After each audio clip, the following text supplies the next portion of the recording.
ಜಿಡ್ಡು ಕೃಷ್ಣಮೂರ್ತಿಯವರ ಪ್ರಕಾರ ದುಃಖವು ಕೇವಲ ವೈಯಕ್ತಿಕ ನಷ್ಟವಲ್ಲ, ಬದಲಿಗೆ ಅದು ಇಡೀ ಮಾನವ ಕುಲದ ಸಂಕಟವಾಗಿದೆ. ದುಃಖದಿಂದ ಪಾರಾಗಲು ಸಮಯ, ಆಲೋಚನೆ ಅಥವಾ ನಂಬಿಕೆಗಳನ್ನು ಆಶ್ರಯಿಸದೆ ಅದನ್ನು ಸಂಪೂರ್ಣವಾಗಿ ಅರ್ಥಮಾಡಿಕೊಂಡಾಗ ಮಾತ್ರ ಶಾಶ್ವತ ಮುಕ್ತಿ ಮತ್ತು ಪ್ರೀತಿ ಸಾಧ್ಯ. ಗತಕಾಲದ ನೆನಪುಗಳನ್ನು ಮತ್ತೆ ಮೆಲುಕು ಹಾಕುವುದರಿಂದ ದುಃಖ ಉಂಟಾಗುತ್ತದೆ. ಆಲೋಚನೆಯು ಸತ್ತವರ ಅಥವಾ ಕಳೆದು ಹೋದ ವಸ್ತುಗಳ ಚಿತ್ರಣವನ್ನು ಸೃಷ್ಟಿಸಿ ನೋವನ್ನು ಹೆಚ್ಚಿಸುತ್ತದೆ.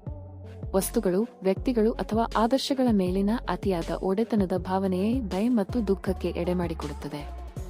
ಕಳೆದು ಹೋದ ಸುಖದ ದಿನಗಳು ಮತ್ತೆ ಮರಳಿ ಬರಬಹುದೆಂಬ ಆಸೆ ಅಥವಾ ಭವಿಷ್ಯದ ಬಗೆಗಿನ ನಿರಾಶೆ ದುಃಖವನ್ನು ದೀರ್ಘಕಾಲಿಕವಾಗಿಸುತ್ತದೆ. ಮಾನವನು ದುಃಖವನ್ನು ಎದುರಿಸಲು ಹೆದರಿ ಧರ್ಮ, ಮದ್ಯಪಾನ, ಲೈಂಗಿಕತೆ ಅಥವಾ ಕಾಲ್ಪನಿಕ ದೇವರ ಮೊರೆ ಹೋಗುತ್ತಾನೆ. ಆದರೆ ಇಂತಹ ಯಾವುದೇ ಪಲಾಯನವಾದಗಳು ದುಃಖವನ್ನು ಶಾಶ್ವತವಾಗಿ ಪರಿಹರಿಸುವುದಿಲ್ಲ. ದುಃಖವು ಕೇವಲ ವೈಯಕ್ತಿಕ ನೋವಾಗಿರದೆ ಇಡೀ ಮಾನವ ಪ್ರಜ್ಞೆಯಾಗಿದೆ. ದುಃಖವನ್ನು ಯಾವುದೇ ವಿರೋಧವಿಲ್ಲದೆ ಸಂಪೂರ್ಣವಾಗಿ ಗಮನಿಸಿ ಅದರೊಂದಿಗೆ ಬದುಕಿ ಅರ್ಥಮಾಡಿಕೊಂಡಾಗ ಮಾತ್ರ ಸಮಯ ಮತ್ತು ಆಲೋಚನೆಯ ಚಕ್ರ ನಿಲ್ಲುತ್ತದೆ.